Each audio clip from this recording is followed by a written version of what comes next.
Good afternoon, everyone. I'd like to call this meeting into order at 4:34.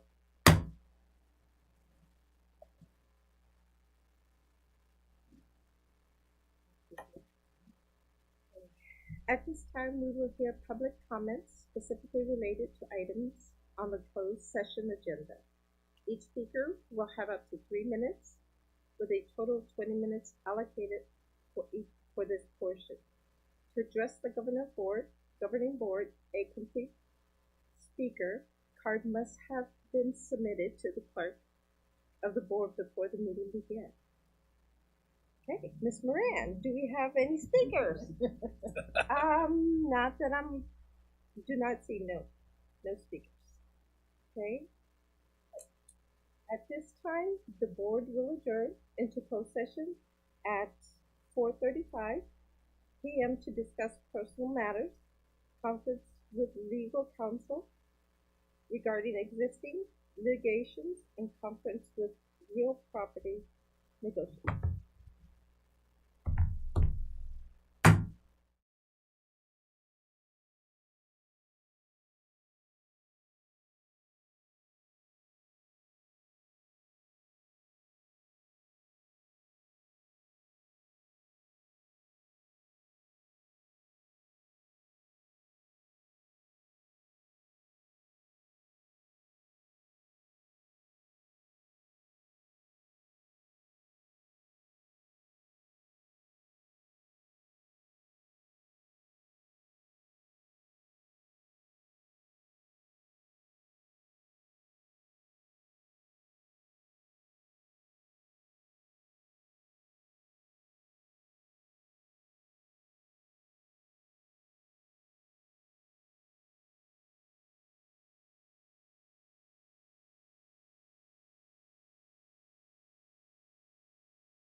I'm going to move Leaf a little over that way. Oh, yeah, I got it. Thanks.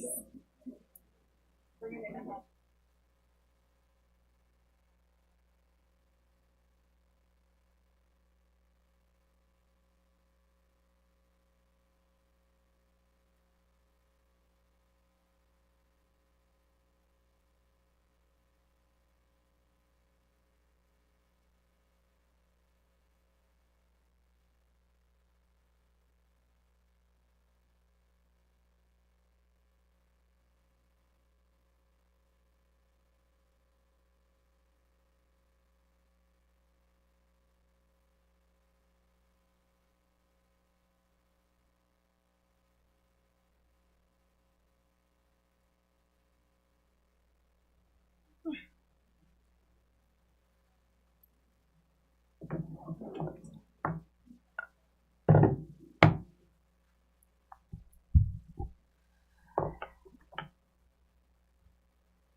Okay.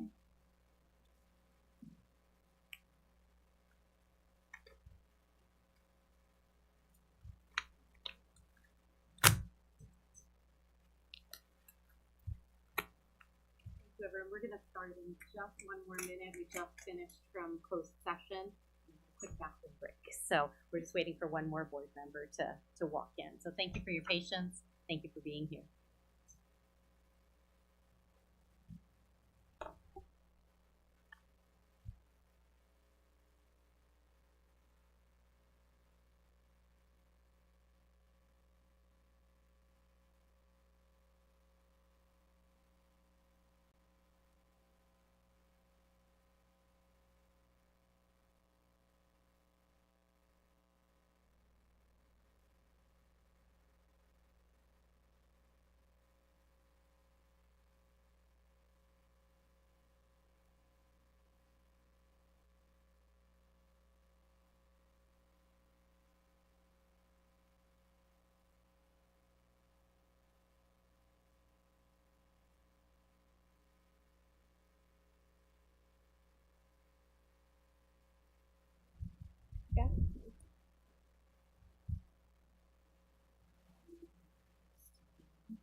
Good evening and welcome, everyone.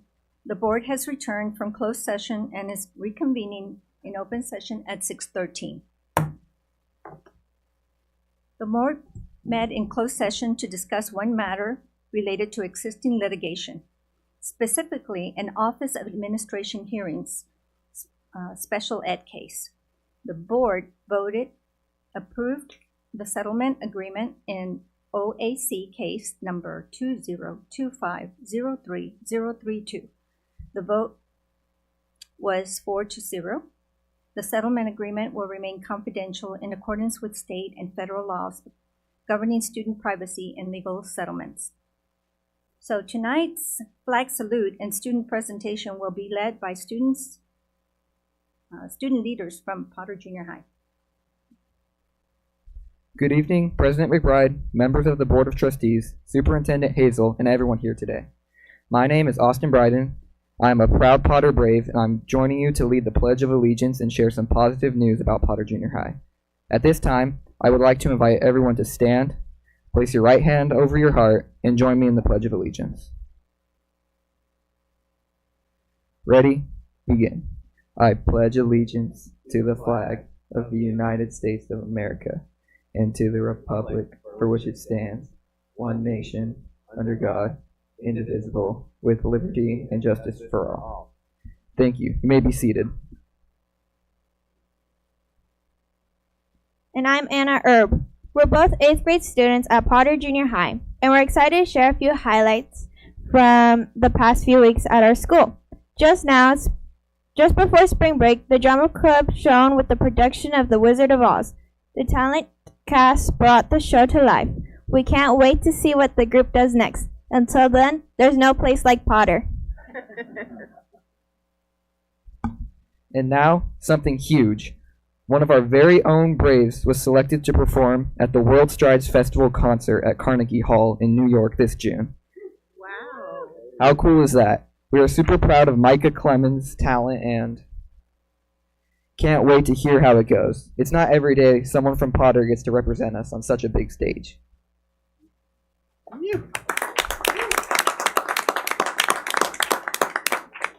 We also had an exciting game last week. Our girls basketball team took on Valley Center and came out with a big win, 16-12.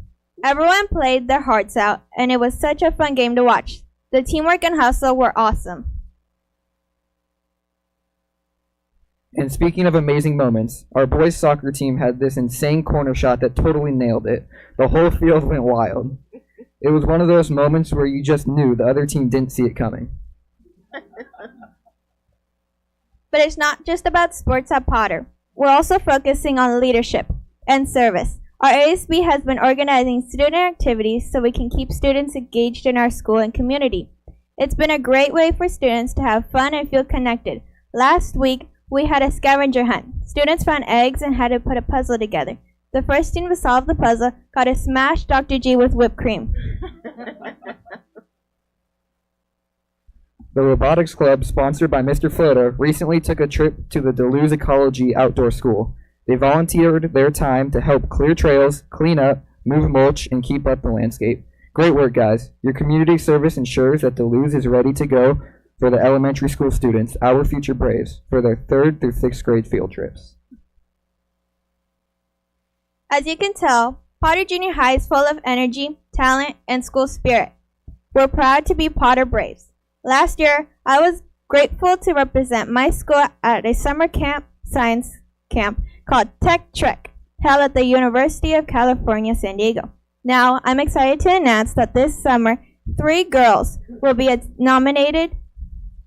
attending and were nominated. They went through a series of interviews and were selected to attend. We love being a part of a school that supports us in many different ways.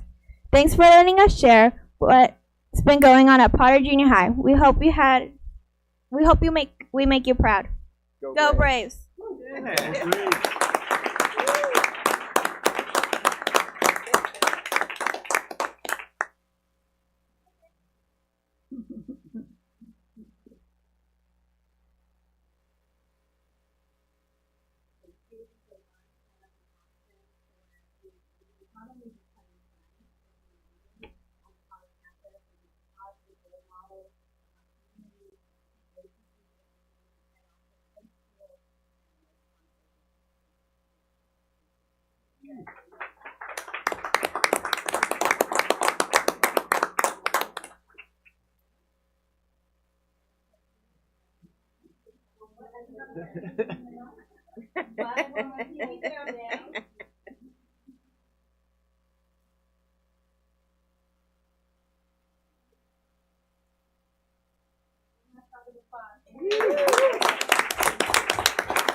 All right.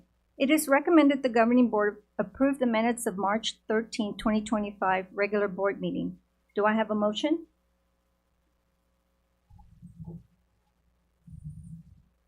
I motion. Thank you. Do I have a second? I'll second. All right. Do we have any comments? Okay. I will call for the vote. So, Trustee Goldbeck? Aye. Trustee Pavella? Aye. Trustee Moran? Aye. And I also vote aye. So, that's unanimous and passes. Okay. So, we're now moving on to community relations. Dr. Paul, do you have a report to share with us I today? just have 2 items that I'd like to share. Good Thank evening. First, I see that the proposed memorandum of agreement between the Marine Corps and the district is on the consent agenda for this evening. I just want to share again that this is nothing more than us capturing the agreement that's already in place. There's no changes to that. And then secondly, the command wanted me to thank you for the invitation and also let you know they're excited to visit San Onofre on Monday. The general and some of his key staff members are really looking forward to the time to share at the school next week. They wanted me to share that tonight. So that's my update, unless you have any questions for me. Okay, thank you. All right, thank you very much. Thank you for that report.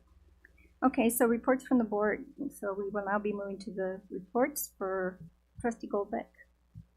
Good evening. My name is Frank Goldbeck. I'm the Area 1 trustee, which is basically the part of town north of East Mission Drive all the way up into Duluth. So if you live there, my job is to represent you. And if you want to talk about anything that's going on in the schools, I am open ears. You can reach me here or at my district email, which is fgoldbeck@fuesd.org.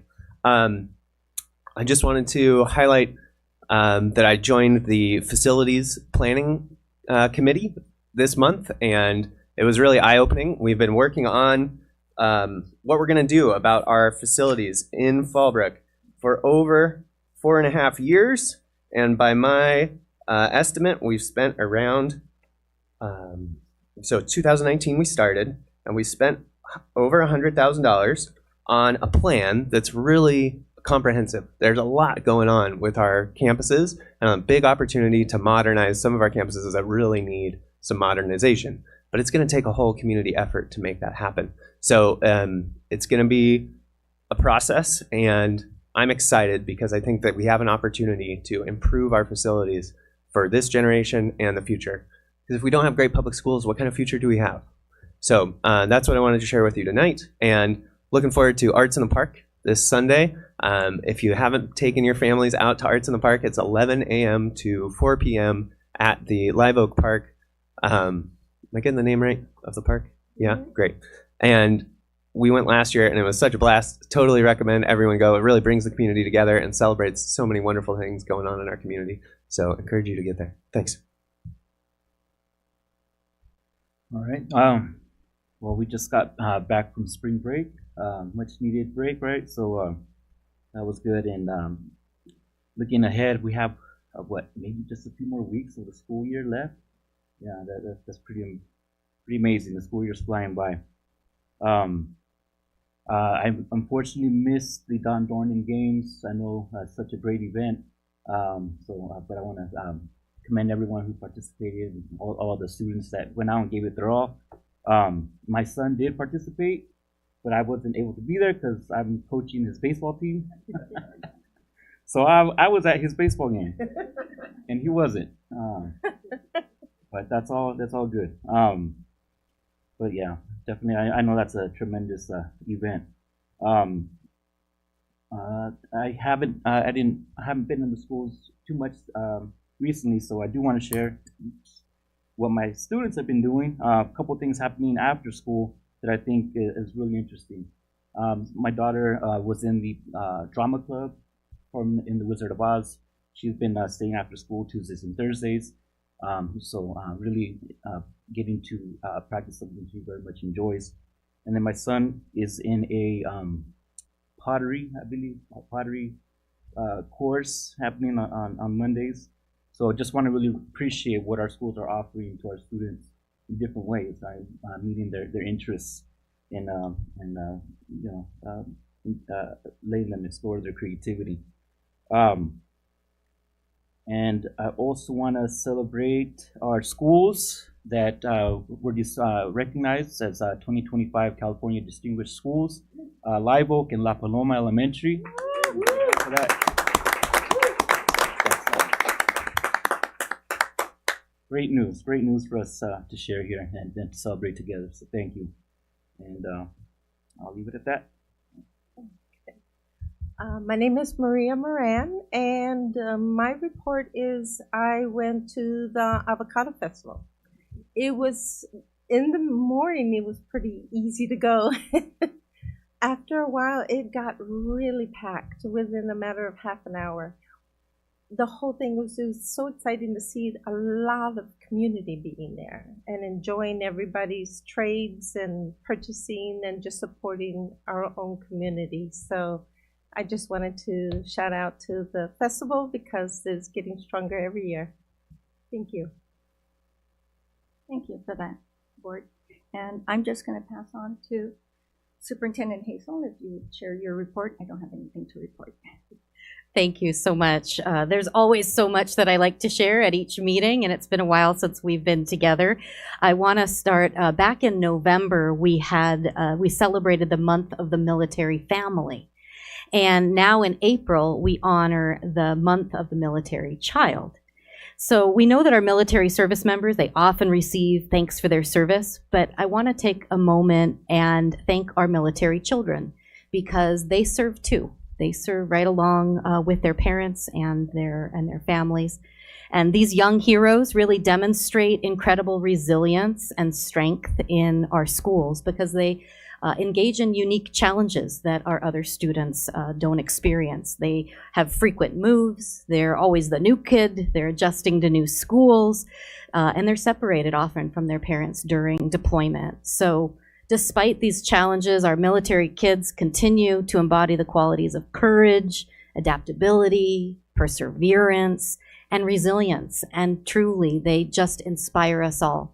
So we spent the last month really celebrating and honoring our military students, especially at Sano and Mary Fay, but across the district. And I saw spirit days and classroom activities, bulletin boards, messages of gratitude.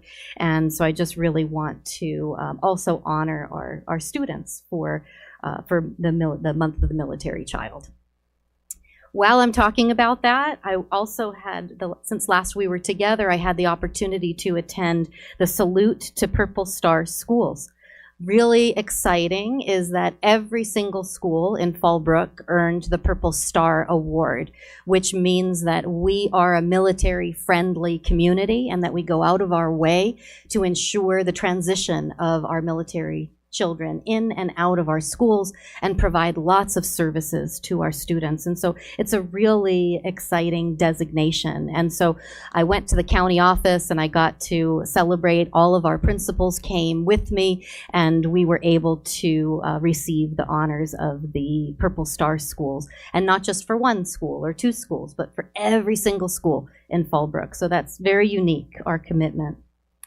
I also got to go to the Don Dornan games. So it's fabulous. So everybody knows about Don Dornan, and I think I had the best job ever.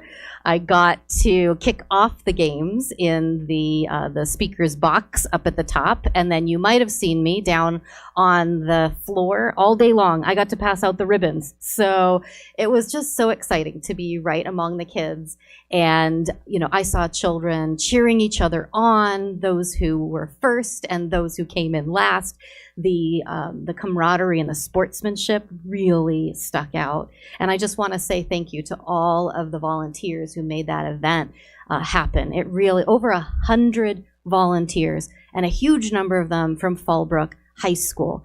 And I see Trustee Carlampio in the audience, a board member from Fallbrook High School. So if you could share back the appreciation that our board and our community share with sending all those high school volunteers to support our event. Thank you so much for being here as well.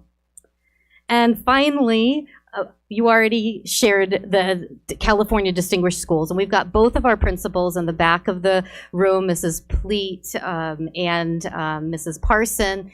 And we are going to be inviting them back, where we don't get the official award until May 30th at the state. And so after we get the award and the flag, we'll bring it back here to the board, and we will have a big old celebration for our students and for our staff. And we'll definitely invite you to a special board meeting. But thank you for being here, and thank you for really striving for excellence every single day and proving what's possible in Fallbrook. Just, if you looked at the list, there were only 12 schools in all of San Diego County who received this award. And when you look at the list of the other schools that were on this list, they were in Solana Beach, they were in La Jolla, and we're competing with those schools. And so we know our kids are capable, and I'm just really proud of the work that we've been doing. So that's my report for today.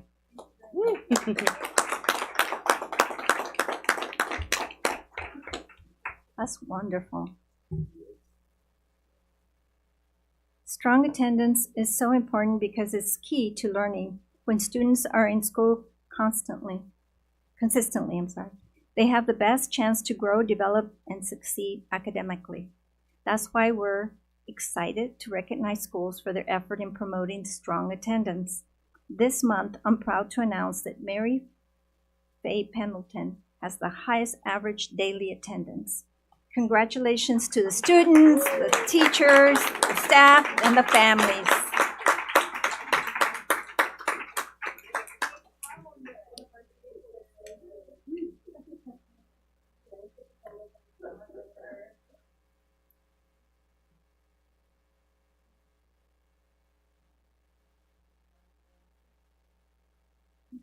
I think this was quite a competition this month, Mrs. Hazel.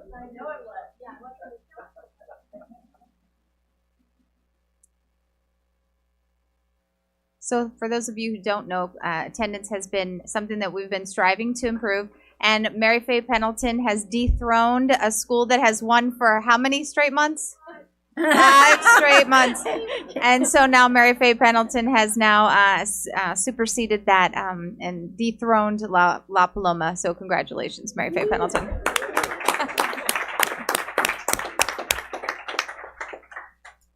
They're excited because many schools in our state are losing, and students, and absentee is a real big, giant problem. So very proud of our students and our parents and our staff. Since August 2024, Fallbrook students have read over 5 million minutes. We would like to honor the following students for being recognized readers at their school for the month of March and for participating in the March Madness Reading Challenge. Students, we are so proud of you. Being a strong reader will unlock the doors to success, for sure, in your future studies and in your future career. We hope you carry this joy and love for reading throughout your life. Congratulations, and please come up when your name is called, and we will also be taking pictures of you as a group. So this month we recognize some of our youngest readers, TK and kindergarten, in addition to our top Potter Junior High student for his love of reading. From Fallbrook STEM, Jose Zuniga Duran. See here?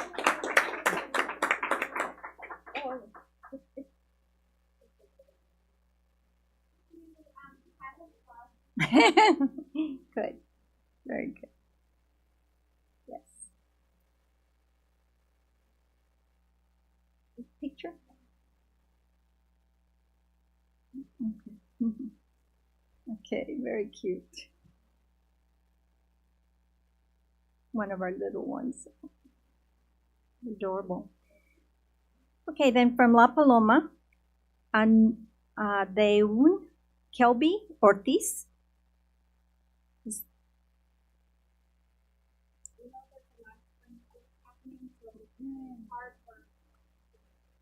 Okay, from Live Oak, Camila Camargo.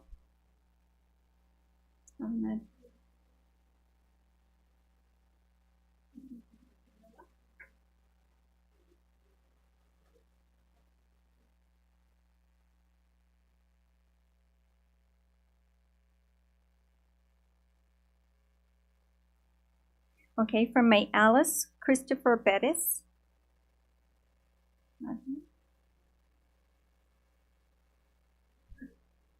Is someone here representing?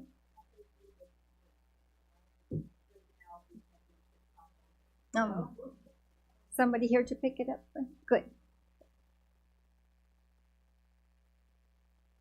Thank you. From San Onofre, Declan Clouds. Oh, okay. All right. From Willem Frazier, Claire Smith. Yay.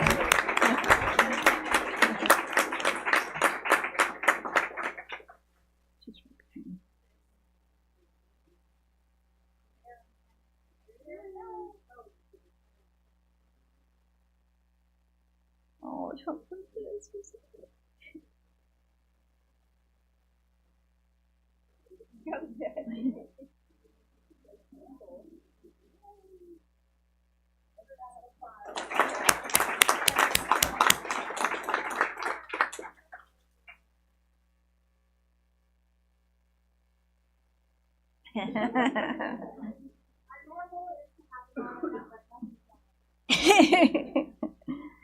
From Mary Faye Pendleton is Everett Carlton.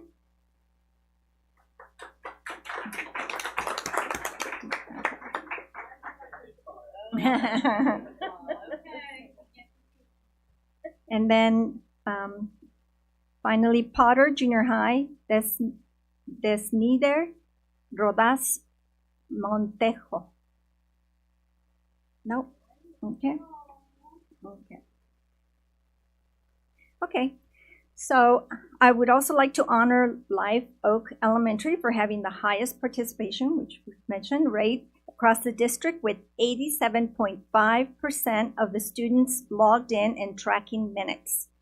Thank you. Thank you, Patty Parson and Christina Notzal, for encouraging your students and fostering a love of reading at your school. Thank you very much. So next would be, so no pictures, right? So Maria, I'll pass it on to you.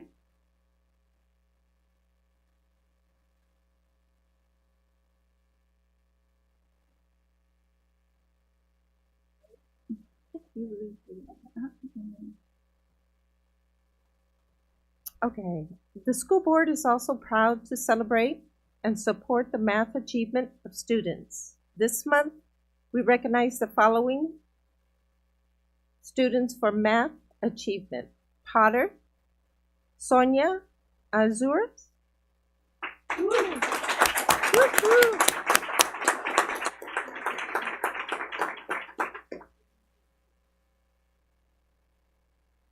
Holland Showers,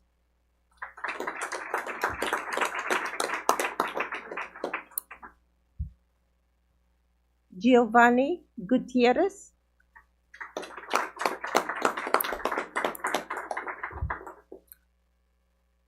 Jocelyn Matas Zakaras? Yes? No? Okay. Lily Bakachuk?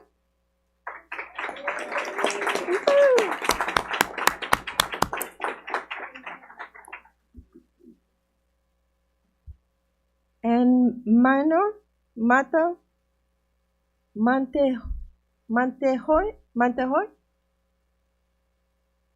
No? Okay, from San Onofre, Remy Kinra. Okay, Austin.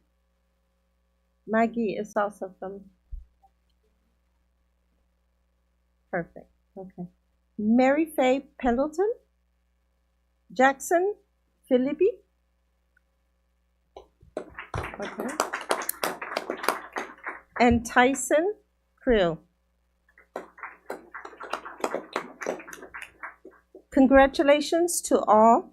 Your dedication is inspiring. Keep up the great work.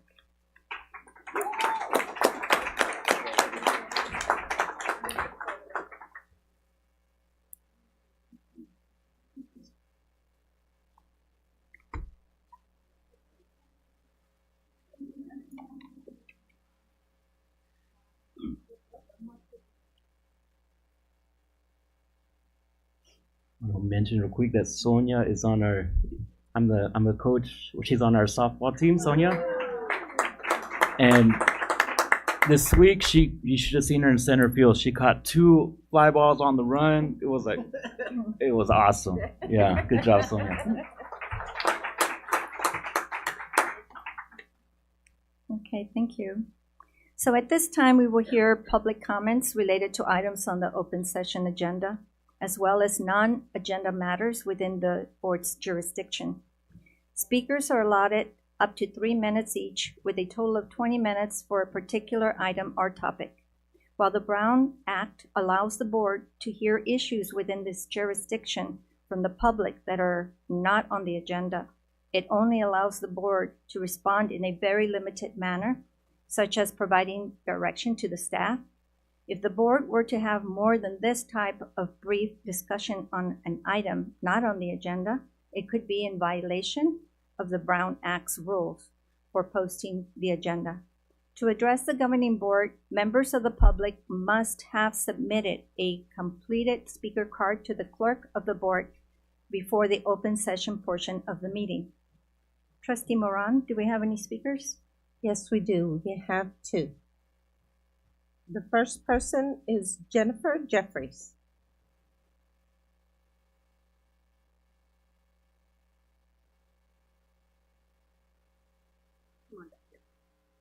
One speaker, colleagues. Good evening, President, Superintendent, esteemed board members, and staff. My name is Jennifer Jeffries, and I was superintendent of this great district in the 90s. It was the 90s, big hair then. Tonight, I'm here in my capacity as a board member of Fallbrook Arts, Inc., a nonprofit organization that governs the work of the Fallbrook Arts Center and the Fallbrook School of the Arts. Yeah, four additional board members are with me: Karen Oatley, Elizabeth Reeder, Lana Smith, and Sean Simmons, silent partners. We are here for two reasons. The 28th annual Creativity in the Art Show, hosted by Fallbrook Arts, will take place in May. Fallbrook Union Elementary School District will be represented by 5th through 8th graders from every one of your schools. They've all lined up. They will be joined by students from Vallecitos, Fallbrook High School District, Bonsall High School District, private schools, and the homeschool families. There'll be a formal invitation coming to you. We hope you'll come to the awards assembly on May 31st. Secondly, we want to address the unfortunate use of social media that attempted to tarnish the reputation of Potter Junior High. And what was done here tonight is a thorough, negative no on that, because we know different. All 5 of us have visited the campus on numerous occasions. During these visits, the teachers, staff, administrators, and others were engaged in inspiring the students who were on task in their classrooms and well-behaved in and out of the classroom. Students exuded enthusiasm during the various special activities such as invention competitions and talent shows in which they participated. The recent social media outburst about a fight depicts Potter as a very uncaring place. While the incident was concerning, it does not define Potter Junior High. Think of it, 800 12 through 14-year-olds in one place all day. Incidents are inevitable. The question is, how are they handled? Education code is very specific about consequences for these situations, and Potter Junior High students are indeed held accountable for those actions. We especially want to commend Alex Gonzalez, principal, for his professionalism and deep commitment to the well-being of all students. We admire Potter Junior High. We're your partners in public education. Except for Sean, we're all seniors, right? But we're here for you. We're here for you. It's always a team sport. The vice principals, the assistant principals, the teachers, all of them pulling together. But we all know it starts at the top. And we want to tell you that Alex, who is on our board, we view him as a stellar example of leadership. Thank you.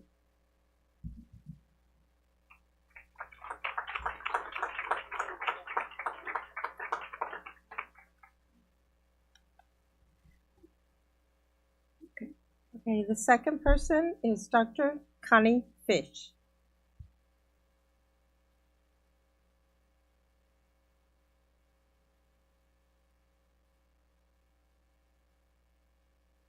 I guess I have to share the joke that always happens at Rotary. I am standing. I just wanted to share with you, similar to what Dr. Jeffries was saying, is I worked in the Fallbrook School District before I retired from my career. I also served on the board. But before I even served on the board, I volunteered at competitions and various things that happened before Dr. Gonzalez was principal at Potter. So I knew him at an elementary school too. So I've known him for 5 years. I've watched him with his interactions with students and adults. I observed his engagement.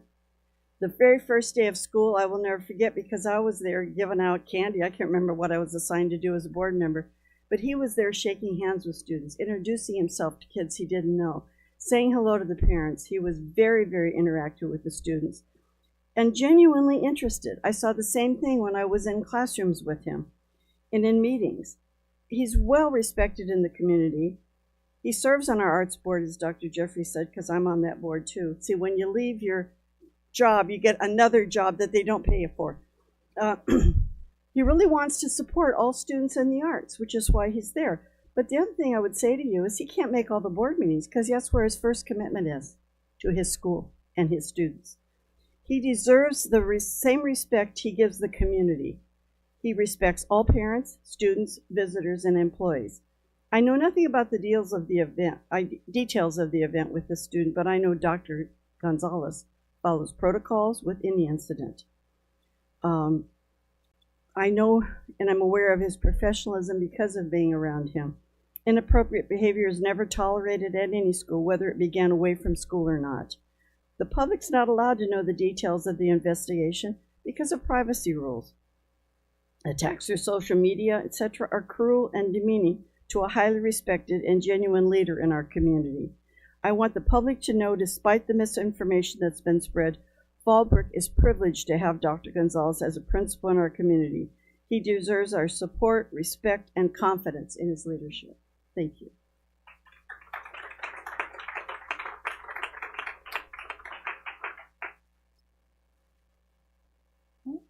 So we'll move on to data board update. So Tavka Bustani, Assistant Superintendent, Educational Services, will present an update on the board on data with STAR reading and math, monthly attendance, school climate, and the process going forward to meet our goals. Thank you so much. Good evening, esteemed trustees, Madam President, Superintendent Hazel, and members of the Fallbrook community. I'm honored and privileged to be here this evening to provide you with a data update, our obligation and commitment to you and the community as to the academic, social, and emotional progress of our students. This update reflects the collective efforts of our dedicated staff, our incredible students, and committed leadership teams working together to ensure success of every single child. I'm especially proud to be joined by Matthew Cardbo, a 7th grade scholar at Mary Fay Pendleton, who will help highlight the progress and the promise that we're seeing in our schools. Matthew is an outstanding academic performer and a shining example of excellence we strive to cultivate in our students. He maintains straight A's across all subject areas and consistently demonstrates a strong work ethic and dedication to learning. Last year, Matthew exceeded grade level expectations on the CASP assessment, and this year he earned top scores, 4s, on both the STAR, Math, and ELA assessment. These achievements are a testament to not only his intelligence, but also to his perseverance and commitment to academic excellence. What makes Matthew really special is this. He's very humble. He's respectful, and he's eager to learn. And that is a true testament to his families, who are also his mother and his father, his family who are here this evening. We thank you.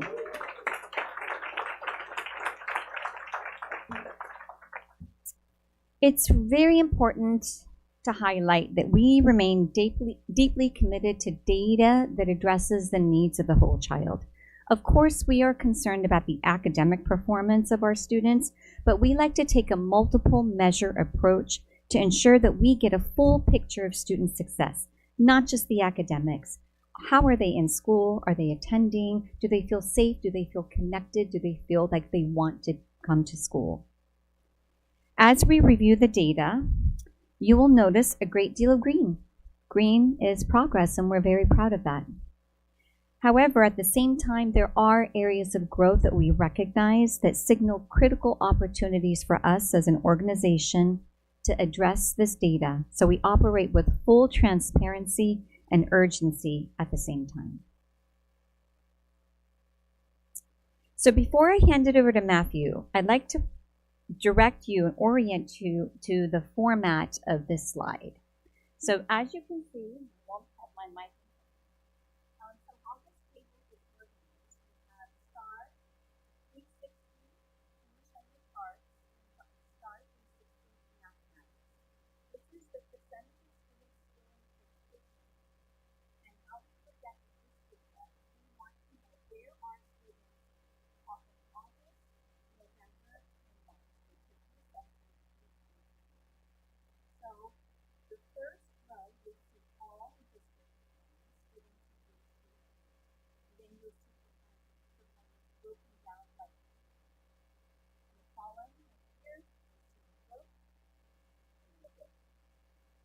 how the table is organized, and now I'm going to hand it over to Matthew to go into detail as to what this data actually means. Matthew?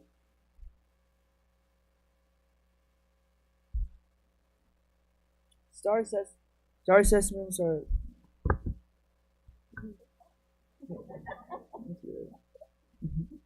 Star assessments are tests designed to give our teachers accurate and valid data so they can make decisions on how to support assess learners. As a student, I'm excited to share some good news. We're getting smarter. Across grades 3 through 8, students make growth in both ELA and math from August to March, with a 6 percentage point gain in ELA and 7% gain in mathematics.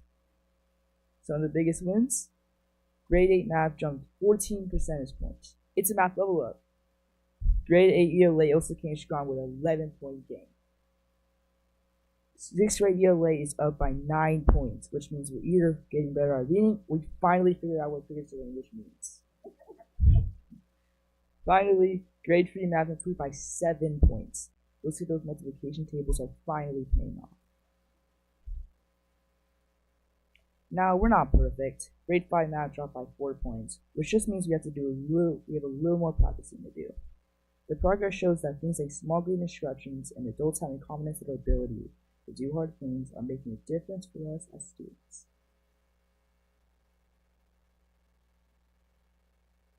Thank you, Matthew. Now what we're going to do is take a closer look at the academic performance by school. So again, the same data, August, November, March, STAR 360 in English Language Arts and Mathematics. This analysis follows the same group of students. So these are the students this year. Where did they start in August and where are they today? We're encouraged to see that nearly all schools demonstrated growth in ELA and math. Site highlights include William H. Frazier with a 15 percentage point gain in ELA and Live Oak Elementary with a 10% increase in mathematics. This is great data. We are a district committed to equity and therefore not only track overall proficiency, but we track student groups as well. And we've always monitored data, not from the macro level, but actually down to the student group level as well. And that's a true hallmark of a system that's committed to equity. When we move the dial on student outcomes for our most vulnerable and historically marginalized students, we move the dial on learning for all students. As you can see on this slide, English language learners increased by 7 percentage points in ELA and 6 points in mathematics. Migrant students showed a 3-point gain in ELA and 5 points in math, continuing a positive upward trend. Students with disabilities made notable growth with a 7-point increase in ELA and a 4-point gain in mathematics. Our Hispanic students, who make up a large portion of our student population, improved by 6 points in ELA and 6 points in math, respectively. Our African American students made a 6-point gain in ELA, however, no measurable change in math, which calls for a deeper analysis and looking at why this is happening. I'll go in a little bit of detail about that later on. As Pedro Noguera, our education scholar, wisely states, you can't have excellence without equity. Equity in our school district isn't a separate goal. It's the foundation in which excellence is built. And by centering the needs of our most vulnerable students, we raise the bar for what's possible for every single child in our system.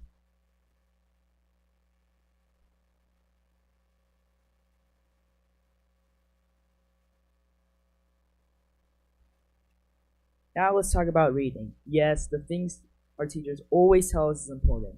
And turns out they're right. From August 2024 to March 2025, students across grades 3 through 8 made some serious moves in reading. Overall, we went from 32% to 51% of students demonstrating growth. That's a 19-point jump. We're basically being superheroes now. Grade 3 kicked things off with a strong start of 22 points. Must be all that picture book to chapter book grind. Grades 6, 7, and 8 each grew by 23 points. That's right, the middle schoolers are quietly crushing it, while still pretending they don't like reading.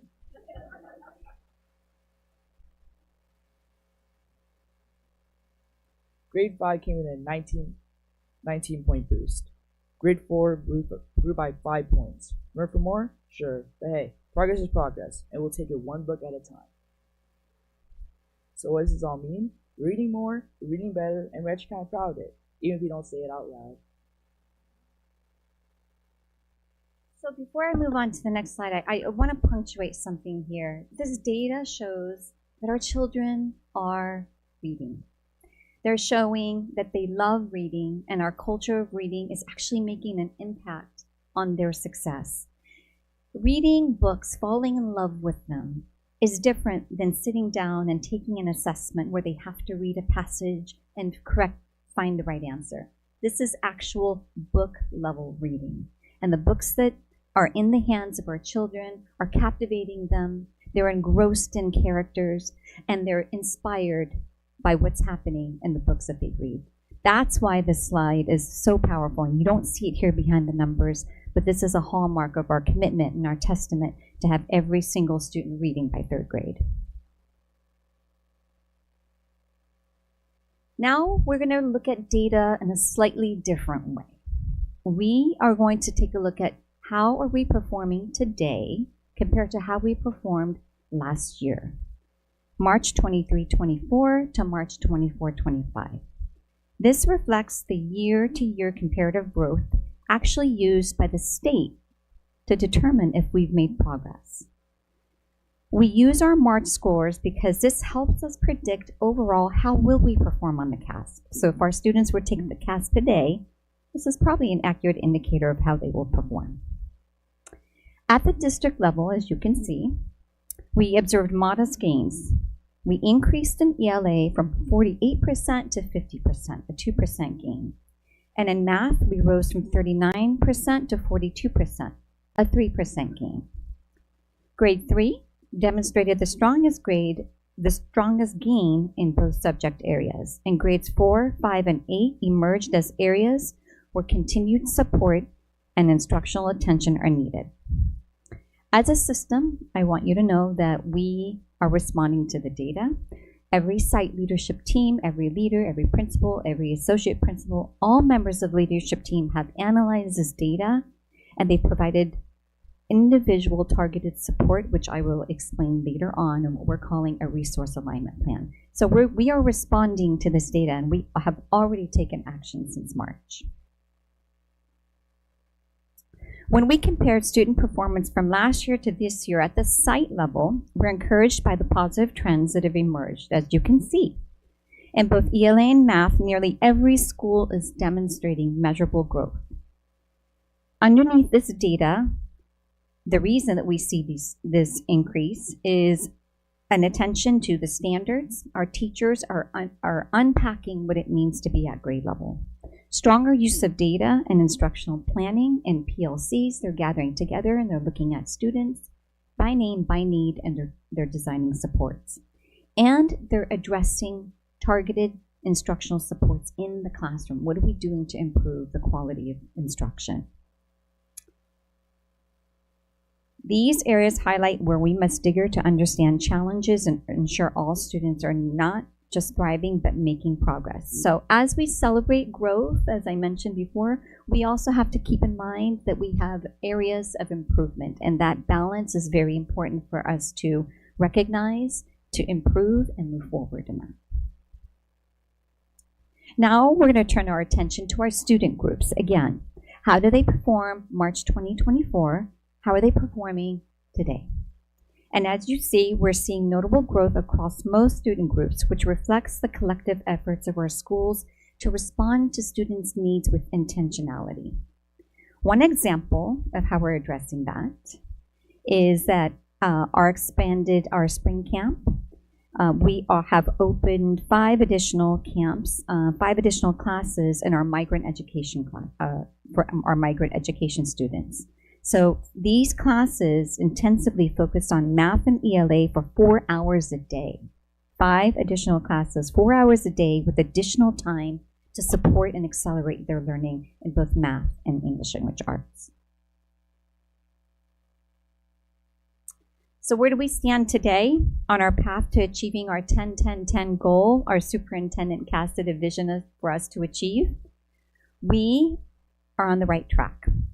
We need to gain 10 percentage points to achieve 63% in ELA and 53% in mathematics. To reach that target, as of today, we need to grow 13 points in ELA and 11 points in mathematics. We recognize this is a bold and audacious goal, but we have faith and the belief in the power of our teachers and our students and their brilliance. So the final stretch is critical. The question is, how are we going to get there?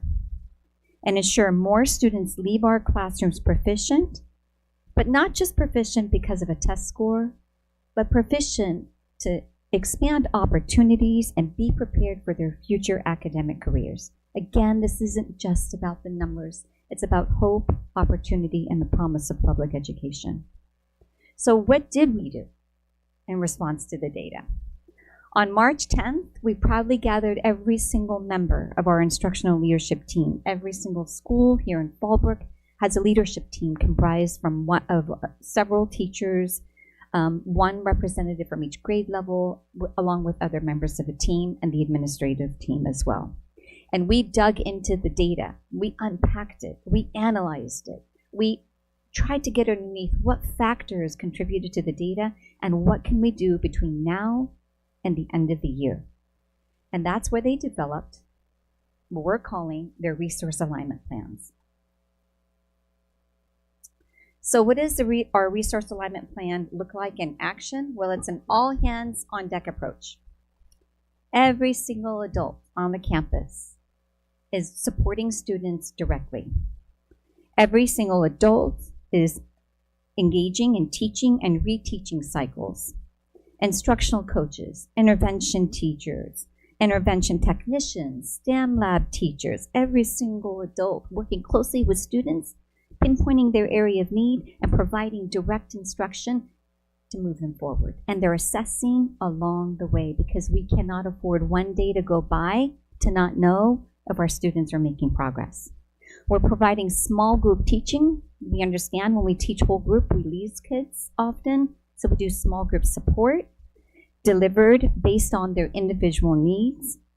In addition, sites have adjusted their instructional minutes in math and language arts to give more students time to practice on the skills that they need. We know that's important. We have after-school tutoring and academic support to our students who need additional time. Our administrators are working tirelessly, giving targeted feedback to teachers. They're in classrooms every single day. They're next to the students who aren't making progress, and they're giving feedback to teachers in real time. That's what's going to move the dial on outcomes. It doesn't stop there, though. At the district level, we too are realigning our resources. I myself have adjusted my calendar and my support to schools with the highest level of need and spending time side by side with our principals supporting them. Our superintendent has also focused her time and her energy on observing the implementation of the resource alignment plans. All hands on deck truly means all hands on deck.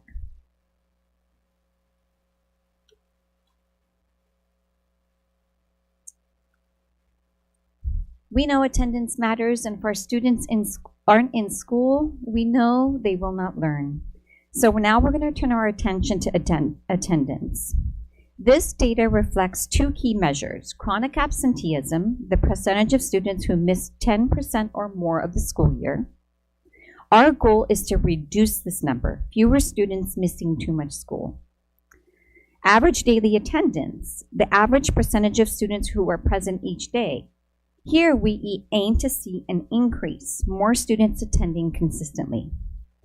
District-wide, chronic absenteeism has improved, dropping from 18.10% from last year to 17.19% as of this month, meaning more students are attending school consistently. La Paloma is showing the most significant improvement, reducing chronic absenteeism by 8.16 percentage points so far. William H. Frazier, Fallbrook STEM, Live Oak, May Ellis, and Mary Faith Pendleton also saw gains. Our district-wide ADA remains at approximately 94%. Based on the mid-March P2 timeframe, we use P2 as a date benchmark because it is at that point in time of the year when the majority of our LCFF funding is based. As you can see on the slide, most schools are showing an increase in ADA, a positive sign of attendance. We do have schools such as Potter Junior High and San Onofre where we're seeing a decrease. However, these schools are working proactively to address that. They have secured at Potter, for example, they have consistent messaging to families emphasizing daily attendance. They've secured over 100 gift cards from local vendors for attendance rallies. They're conducting student attendance reviews for at-risk students, and they're celebrating with incentives and rewards and making that public. Same thing with San Onofre, regular communication with families, positive incentives, and targeted supports for students who need it the most.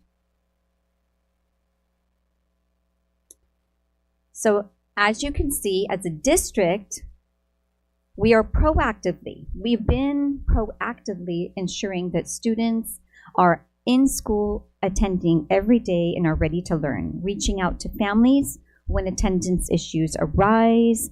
Incentives, you can walk onto any classroom and you'll see incentives, you'll see displays of attendance at the front office, outside classroom windows.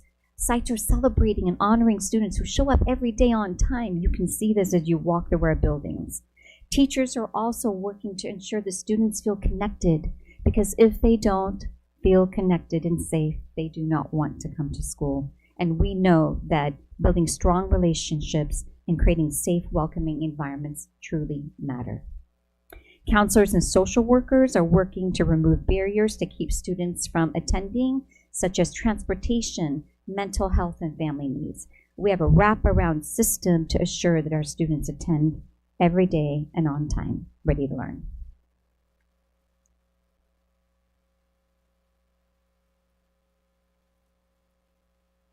Every year, 5th and 7th graders in our district take the California Healthy Kids Survey.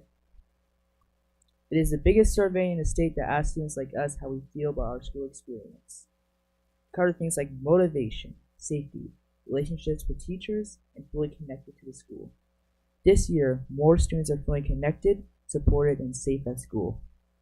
5th graders reported an increase in academic motivation, rising from 75% to 77%.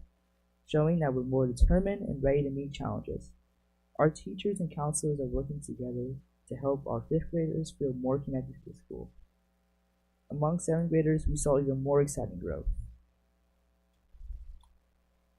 School connectedness went up 10%, meaning more of us feel like we belong and are part of the school community. Caring adult relationships increased by 8%. Showing that students are noticing the adults who listen, care, and believe in us. And perhaps most importantly, perceptions of school safety jumped 17%, which means more of us feel safe, respected, and comfortable at school. These results show that when schools focus on relationships, support, and belonging, students notice, and it makes a real difference.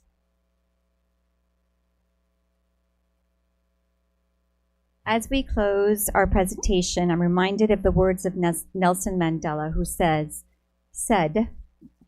it always seems impossible until it's done.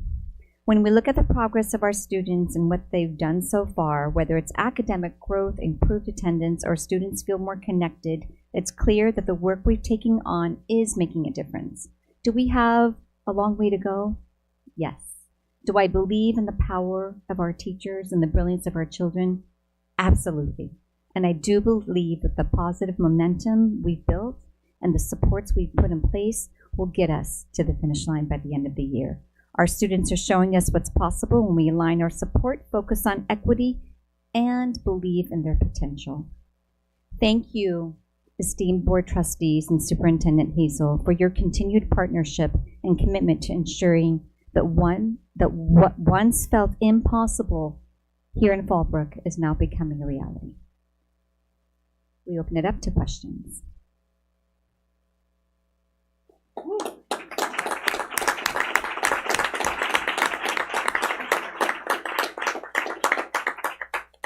Questions and comments?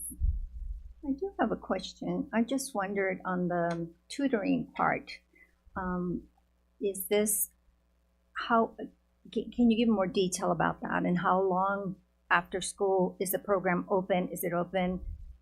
Do you have one place where the teachers or the leaders meet the students, or do they have multiple for depending on the grades? So it does depend on the site. As we said, each site has developed their own district resource alignment plan. And what the sites have done, and it's I can't say it's consistent at every school, but we do have schools that are offering after-school tutoring support, and the power behind it is it's the classroom teacher who's providing that. So we want to continue the school day rather having an additional staff member or an outside visiting teacher or substitute provide that support. It's provided with the classroom teacher. And what they've done is they've identified smaller groups of students to provide that support. And the consistency, it could be Monday, Wednesday, Friday, Tuesday, Thursday. They determine the duration based on student needs, and then once students have met that goal, then they bring in additional students. So it really is flexible and based on the site needs and the student needs at each individual school. But the power is that the teachers themselves are providing that instruction, so they can just continue and pick up exactly where they left off on the skills that they need. Thank you very much. This is fabulous news. For the students that are just joining, do we have anyone from Live Oak? Raise hands. Yeah. You guys went up 10% in your math this year. It's amazing. And then from Fraser, raise your hands. You guys went up 15% in your language arts this year. And then, I mean, there's 22% improvement in grade 3, 6, 7, and 8 in reading. Like, that is mind-blowing. You know, we're really seeing big improvements. And of course, there's still work to do, right? We've got students that are performing under grade level. So you leaders out there, you students, have the opportunity to take this progress and come back to your schools and encourage everyone to keep making this progress. Because if we don't have people that know how to do math and know how to read in our society, it gets a lot harder to do the things that we need to do in society. So when we all can do these skills, we'll have a better future together. So great work, you guys. And to all of the teachers who put in the hard work and the administrators and the staff that is taking this vision and making it a reality, I am so stoked to be a part of this team with you all. Thank you so much for your hard work and your commitment to making this happen, and to the students for putting in that hard work. And then one last thing, to see Potter and the other middle schools make a huge jump in students feeling safe to the tune of 17% improvement for 7th graders feeling safe at their middle school. That's a huge step. So yeah, there aren't negative headlines sometimes, but that data is really encouraging, and let's see it keep going in the right direction. Thank you. Thank you.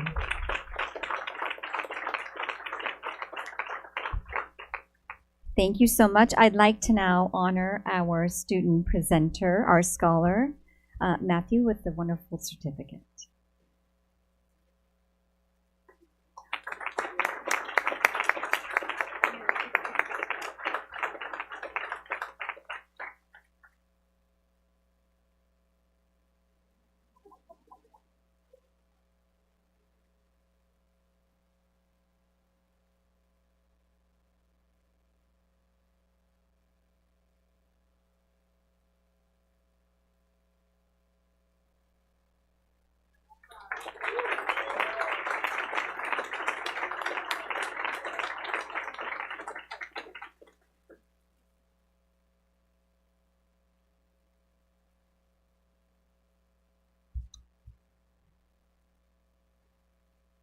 Okay.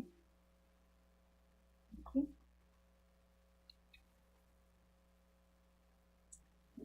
So we're moving on to the after-school enrichment services. Lily Perez, and Director of Expanded Learning Opportunities, and the entire Infused team will be presenting an overview of the district's after-school enrichment services, including current program offerings and student participation. Take it away. Thank you. Good evening, President McBride, Superintendent Hazel, maybe I'm a little taller, staff and community members. This evening, we're excited to tell you about some of the awesome things happening around our district, and thanks to these wonderful kids for helping us choose those programs. Our after-school enrichment programs are open to all students, and the funding is made possible through Expanding Learning Opportunities program funding. Before launching these classes, instructors asked students what they wanted to do. So everything is trendy, fun, and in demand. Wait till you see them. We're here to highlight just a few of the awesome things that are happening at each school, and we think you'll be very excited about this as well. Thank you. Let's kick off this presentation off with the after-school enrichment programs at FSA. At Fabric STEM Academy, I'm excited to share about drama. It seriously helped kids develop communication skills. Students practice scenes, learn stage directions, and even play improv games. It's the best.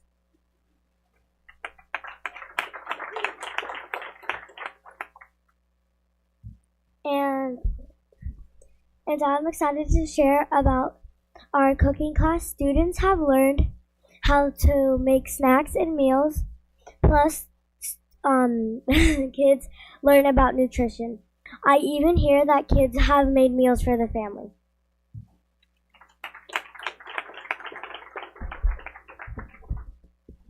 At La Paloma, the garden club is my favorite. The garden club participants planted vegetables, learned about pollination, and even made compost bins. And let me tell you, the gardening helps with relaxation and helps with teamwork. When I did gardening, it helped me a lot. When I walk past my garden, it helps me relax and it gets drawn to my eyes. I just love looking at it. I'd like to tell you about our STEAM and robotic classes.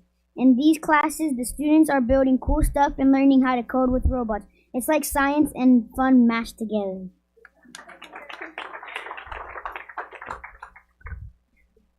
At Live Oak, we get to be a part of the running club. Our running club is kind of famous. We meet after school, set goals, and support each other. We're getting stronger and faster. You may see us participating in local fun runs.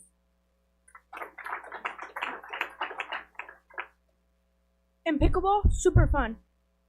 It's like tennis and ping pong fused together. Did you catch that one? We laugh a lot, but we're also learning skills and teamwork. Counting the points can be challenging, but once you figure it out, it's easy.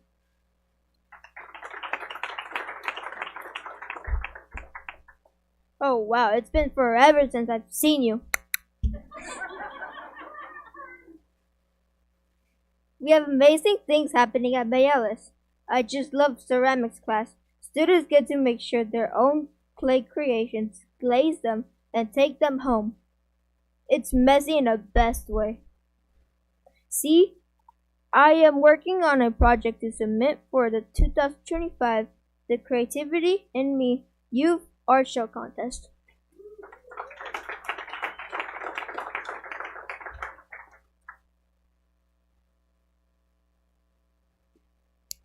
At Mayos, we have the Sport Science Basketball, an after-school activity. We learn fun drills that help our basketball skills. We have fun with our scrimmages, especially when we win. We have a great time getting exercise and learning a game to play together. And because I'm here from a bilingual school, I would like to say it again in Spanish. En Reales tenemos nuestro equipo deportivo de Basketball Saints. Nos divertimos con nuestros ejercicios, especialmente cuando ganamos. Pasamos un gran momento con nuestros amigos haciendo ejercicios y aprendiendo del juego.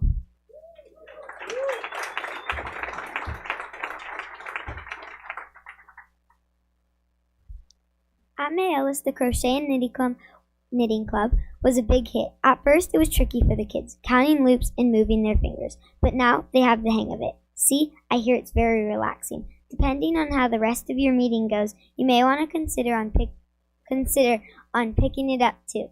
Wink, wink.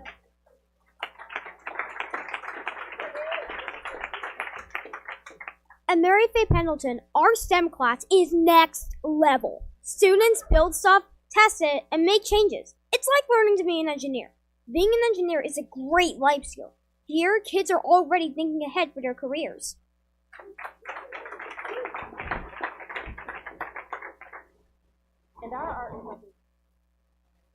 And our art club is amazing. Students have an opportunity to work with different materials and themes each week. Here are some recent pieces. My friends say this is a Mayan calendar and a representation of a coral reef. They say this is made from Lennox and DeAndre.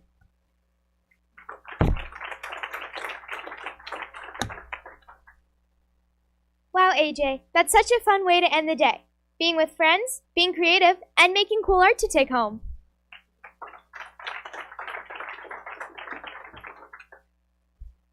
At Potter Junior High, cooking is offered Mondays and Wednesdays. On Mondays, students prepare for what they'll be cooking on Wednesdays. Sometimes students ask to create their own recipe. Wednesdays are when students start cooking their meals. Each group helps complete different tasks to prepare their meals. Students also learn how to properly use cooking utensils and cook, whether it is with heat, water, or anything else. Recently, the district provides opportunities for students to learn how to prepare meals and use utensils accordingly. So far, they have made jaiba, esquites / corn, quesadillas, pancakes, and so much more.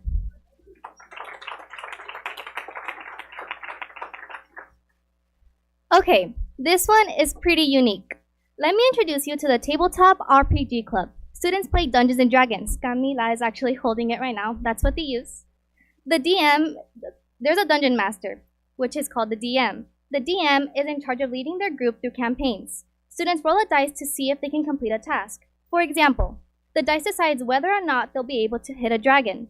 They advance through stages and locations trying to complete quests. This is an incredible opportunity students have to step away from their comfort zones and unleash their true selves, which, let's be honest, is amazing. This is a junior high thing, so if you know, you know.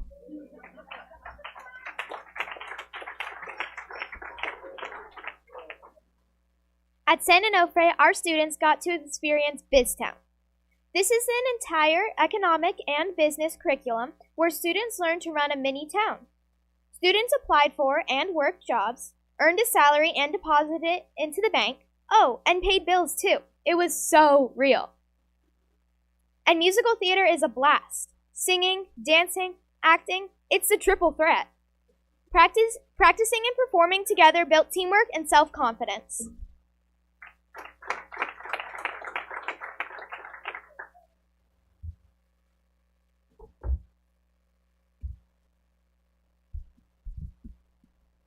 My friend in the watercoloring club said this: I love to watercolor because when you dip the paintbrush into the water and then into the paint on the paper, it's like a whole rainbow created in front of your eyes. I always smile when it's time to go to watercolor class.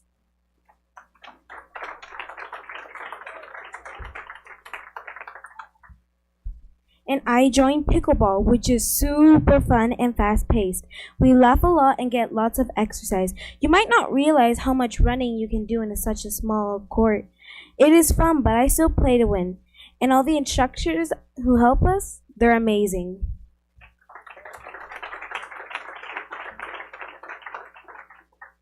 As you can see, there's something for everyone in FUESD's enrichment programs. Whether you love sports, science, art, drama, or gardening, there's a club or class waiting for you. We're making friends, learning new things, and actually looking forward to coming to school because of how fun the afternoons are. Thank you for supporting these programs and giving us more reasons to love being at school. We're all growing, learning, and connecting after school the FUESD way.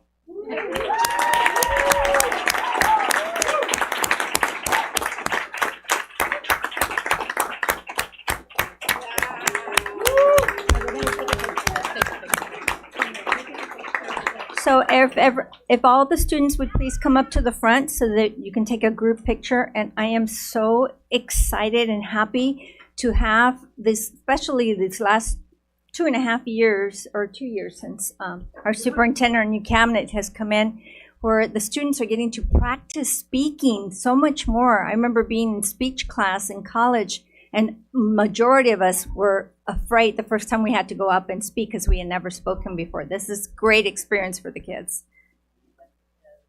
Okay, board trustees, I'd love for you to be in the photo with the kids.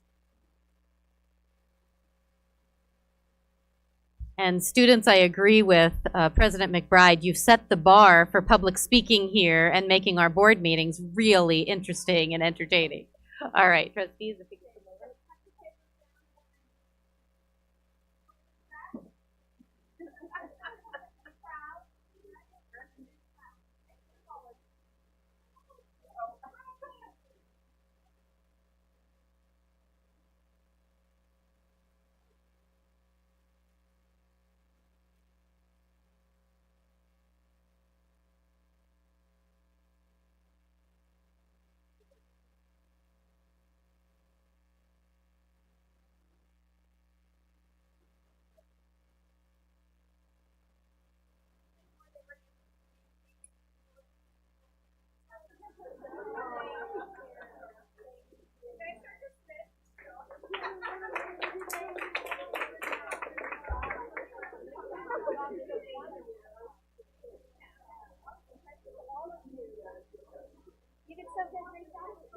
That was Thank you.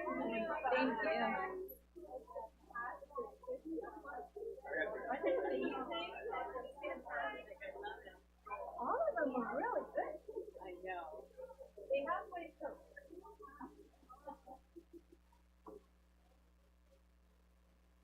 Thank you so much. It's so great. Sorry, Leah. It's totally okay. Tough act to follow, but Well, you can stand on this. brevity is going to be our friend. Because that's just a tough act to follow. But I am proud to say 3 of them are were migrant ed program students.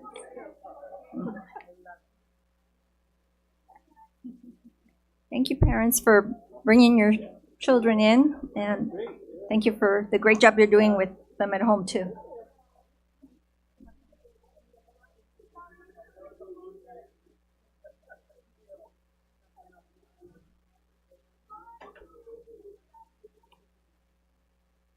Okay, so we're moving on to migrant education program. Dr. Leah Crucio, Senior Director of Education Services, will share a presentation regarding our migrant education program. So good evening, Governing Board and Executive Cabinet. I would like to introduce to you our fabulous FUSD Migrant Education team. I have with me tonight Rocio Reynoso. She's our Migrant Community Service Support Assistant. Veronica Loera, she is a migrant program advocate from Region 9 that spends her time with us. And our regional PAC mom parent representative, Lupita Somaron, and she's also one of our PAC Migrant Roundtable members. You see her a lot. We're going to do a very brief overview of the 25-26 Migrant District Service Agreement. As this agreement describes all the additional services we provide to our migrant students, and we have approximately 445 that are eligible each year. What is migrant education? Migrant education is a program under Title I. It is a program that services and provides services to children of migrant workers, farm workers, lumber, and those families have to move within district boundary lines at least every 3 years. Here at Fallbrook, we provide services for students to help fill in the gaps, and also we want to ensure that they are high school ready, that they graduate from high school, are ready for higher education, or ready to go into a productive employment. So in the agreement, you'll see it's broken down into different sections, and during the regular school year, migrant is supplemental. So everything is done outside of the school day, not during the school day or over breaks. This is a list of the different types of classes. We focus on language arts and writing, mathematics, language development, and leadership skills. So these are just a list of examples. We also partner with ELO. We have this beautiful partnership because our migrant students are also considered unduplicated students, where we offer additional classes during the fall camp, the spring camp, and we do educational enrichment days. So when our students attend 30 hours of a language arts class or math class throughout the year, they go on educational enrichment trips to museums and have different experiences that they can tie their learning into the real world. And the best part is we do everything we can to make it so much fun they don't know they're learning. We also offer them summer school. We start off with a summer kickoff, which we supply the students with activities for them to take home. It's math, reading, writing, and STEM. For the students that do not, that are not able to make it for summer school. But we do 18 days during the summer at Fallbrook STEM Academy. We provide service for all students, so we do home visits for the students that do not attend summer school. We also do a theme every year, and so Vero and I try to dress up and make it exciting and fun for them. During July, we also do push and support for the Super Summer Camp.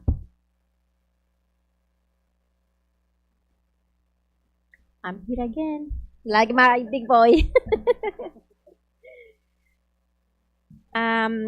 Yo voy a hablar sobre el involucramiento de padres porque es muy importante para el programa migrante, ya que sin ellos pues no estaría existiendo el programa, ¿verdad?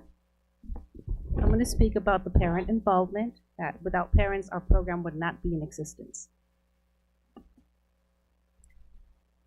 Bueno, pues en el programa participamos en juntas, es la forma en la que involucramos a los papás. Participamos en 6 juntas al año, en las cuales les preguntamos al inicio, en la primera junta, a los papás qué es lo que les interesa, cuáles son las necesidades de su familia y qué son los temas que quisieran ellos que estuviéramos desarrollando en cada una de las juntas para proveer los servicios del programa. We invite parents to 6 meetings, and in those meetings we ask parents what they want to see their children be provided with, what services they're most interested in. And throughout those meetings, that's when the parents take part, and that's their highest participation events for them.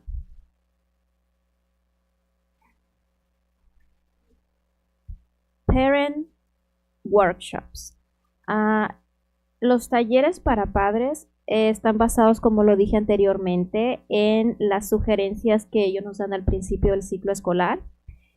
Y lo que más resalta es que necesitan ellos talleres o clases de carácter socioemocional. Y no nada más hemos visto que son los del programa migrante. Es por eso que todas las noches familiares se mandan a todas las familias que hablan español. Parent workshops are always based on what the parents asked for, whatever services they feel most. And on various occasions, the need to grow social, emotional is one of the biggest topics that the parents want. And through our parent nights, also we provide some of the services that the parents are asking for. Los temas que se tocan en esos talleres son, por ejemplo, la disciplina y cómo fortalecer la educación en el hogar y en la escuela, cómo los podemos enlazar para que sean unos mejores estudiantes y más completos. Y también sobre ellos necesitan mucho como pláticas sobre drogas, que eso es muy delicado, pero es necesario.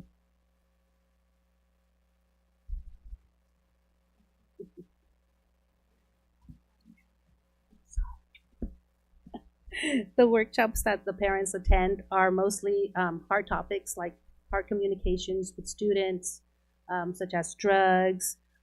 Parents also want to know and learn how to reinforce education at home, how to address discipline both at school and in the home.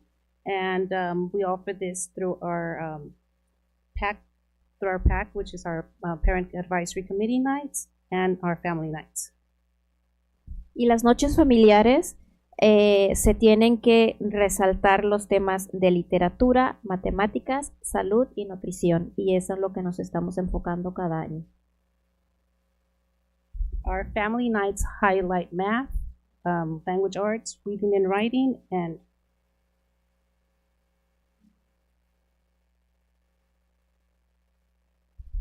So that was just a brief overview of the services we provide. And then in addition to that, I will tell you this team of lovely ladies, including our parents, we have other services that are listed to make connections to resources and supports across. So we just want to thank you. We know the DSA was a very long plan for you to have to read, but we appreciate your support and we look forward to providing the services to our students. Do you have any questions for us?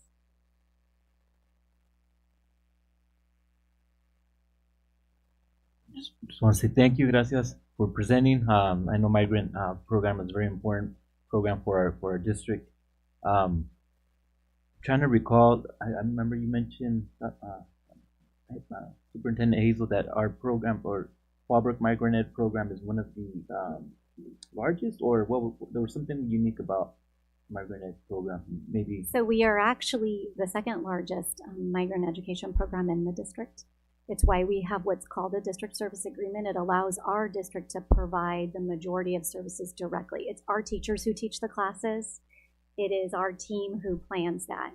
And the other piece that is a highlight is we're actually one of the highest performing migrant programs in the county and the state.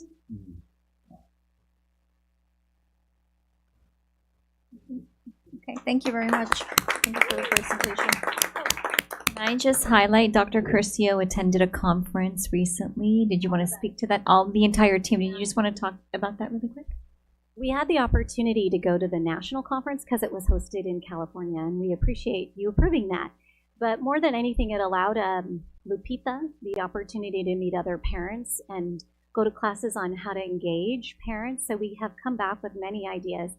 And Rocio and Vero, because they also connect parents to services, social services, food services, health and medical services, it gives us an opportunity of how to do that and keep those trusting relationships. And so it was very exciting. It's the first time ever we could take our team.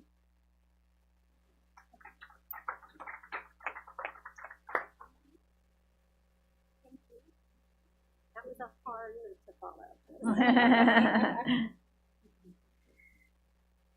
Thank you. So moving on to updated board policies and board bylaws.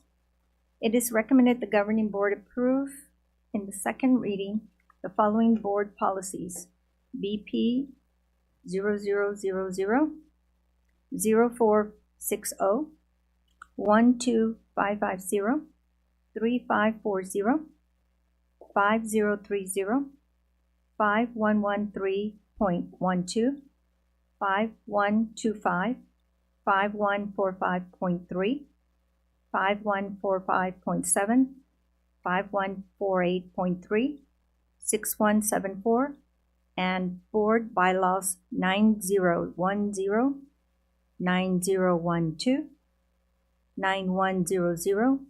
9110, 9121, 9124, 9200, and 9220. Do I have a motion? I motion to approve these bylaws, these updated board policies and bylaws. Board bylaws and policies, both. Do I have a second? I second. Thank you. Anyone have a comment? I want to say I really appreciate us updating these board these policies and bylaws. I know something that we should be doing more frequently. And this was something that I had not been a part of, I had not seen on our agenda until recently. So really want to express my appreciation for that. And would you mention, sorry, how long you've been on the board that you have not seen this? I just completed my first term, 4 years. So, Yeah. Very necessary and very educational, very good for us to be familiar with board policies, right?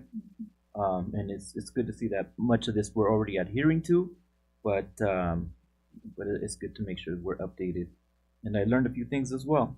The student wellness policy, really appreciated that, and seeing many different ways in which staff and parents and community can engage in with our school district as well. Okay, thank you.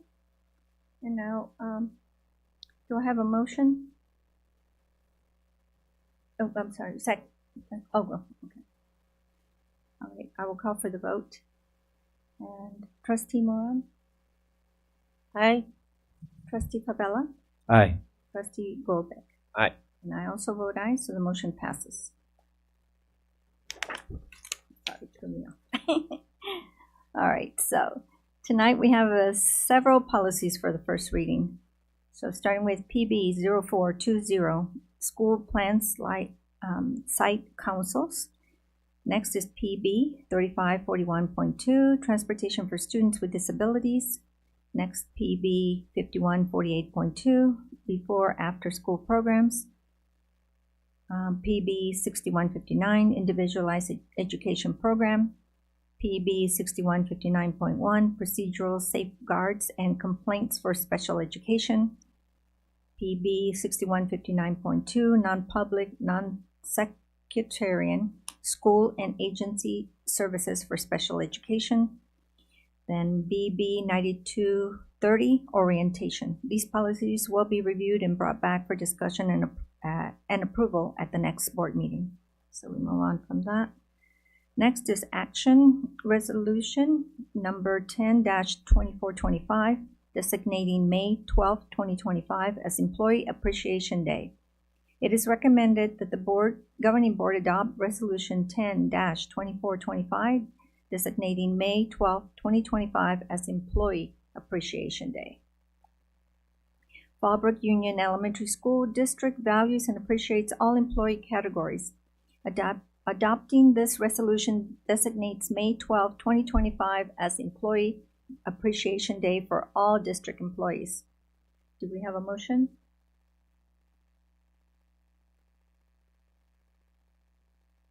So moved. Second? A second. Any comments? Okay, I will take a vote. Trustee Goldbeck? Aye. Trustee Favela? Aye. Trustee Moran? Aye. And I also vote aye, so the motion passes. Moving on to Human Resources. It is recommended the governing board approve the declaration of need for fully qualified educators for the year 2025-2026 school year. Do I have a motion on this? I motion to approve. Okay, second. I second. Any comments? Okay, I will take a vote. Trustee Goldbeck? Aye. Trustee Favela? Aye. Trustee Moran? Aye. And I also vote aye, and the motion passes. We move on to Educational Services, Information Workshop and Conference Attendance. We are pleased to support our teachers and staff to continue their professional learning as they participate in conferences, enabling them to perform their duties and remain up to date on new policies and procedures impacting their roles. Information. Williams Complaint Third Quarterly Report. The third quarterly report of Williams Complaints is presented to the governing board as required by the Education Code 35186. We are pleased to report that no complaints were filed with any school or department in the district during the third quarter. Moving on to consent agenda. It is recommended the governing board approve the consent agenda as presented. Do I have a motion? A motion to approve the consent agenda. Thank you, Trustee Favela. A second? A second. Thank you. Any comments? Okay, so call for the vote. Trustee Favela? Aye. Trustee Moran? Aye. Trustee Goldberg? Aye. I also vote aye, and the motion passes.